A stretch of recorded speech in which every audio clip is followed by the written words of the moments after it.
Welcome to Business Purpose and Clarity with Petri. I'm your host. We talk about startup life, insights, practical tips, mistakes, failures, and everything between. In this episode, I'm going to talk about what to do when you think you have a new business idea. What are the first things to do?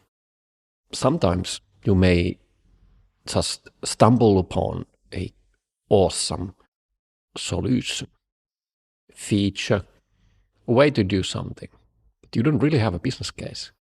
Nobody needs it, but this thing is so great that you want to use it. You have a hammer and you're just looking for nails. On other occasions, you just might even be literally stumble upon something and you need a solution.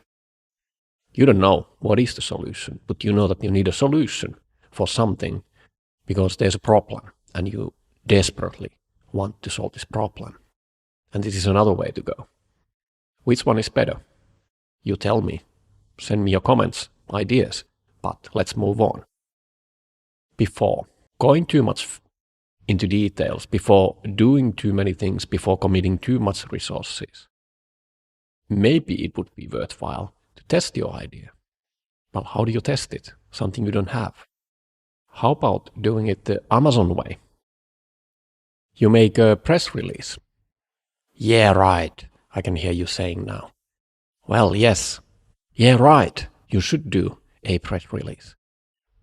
But just for yourself and for your team if you have one. Make it so awesome, make it so good that you actually commit to do the whole thing. Well, it's not believing on your own marketing. This is not what this is about. The point is, you should, like in any proper PR press release, you should describe what is what you do, who is the customer, what are the benefits. And now I'm putting it in bold. What are the benefits for the end user? Describe the use case. Who would benefit from this? Why it's so awesome? Why somebody should buy it? All those great things. And when you focus on the benefits to the problem and the solution, it becomes more evident whether you have a business case or not. If you don't believe on your own PR, exercise, marketing piece, do you really have a business case?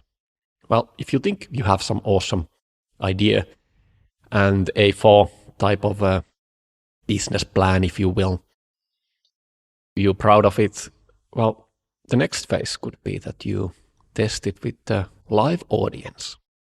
Try to sell the idea to actual customers, potential customers, of course, at this point. Go out and test your pitch. Can you find someone who actually needs the thing?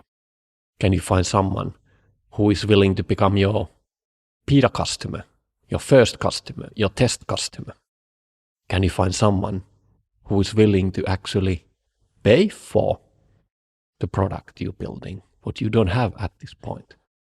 Well, if you're getting some lame responses, if you're getting, yeah, it sounds good, when it's ready, come back type of responses, I think it's time to hit the brakes and think again. Maybe you haven't found the right audience. Maybe they don't know what they need. Maybe you're right. Maybe you're ahead of your time. Or maybe your PR doesn't work. You haven't described it properly, or you haven't defined properly the problem, or there's no problem at all. All these things can be true, even at the same time. If you fall in love with the hammer, and you desperately want to build a hammer, there is a risk that nobody needs the hammer. You're just having fun. And how do you describe a thing which takes all your time, all your money, and all your dedication? Well, it could be described as a hobby as well. But it certainly is not a business.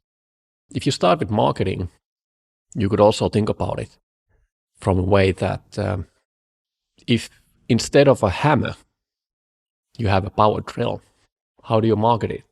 People don't really need power drills. They may need a frame to hang on the wall, or they need the hole. That's what they need, in a very simplistic terms. They don't actually need the drill, the thing. They need the end result, the solution. The solution could be a pretty picture on the wall. That's what they need. The rest is like details. If you focus on the drill, that's one thing. But if you focus on how to make people's walls prettier, what are the ways? Put something on the wall. Drilling is one solution, but maybe there's other ways, non-invasive ways to put something on the wall. And that sets your focus in a different direction. Be really careful. How do you frame and define where your focus will go and what will you do for years to come? Good luck with your marketing pitch.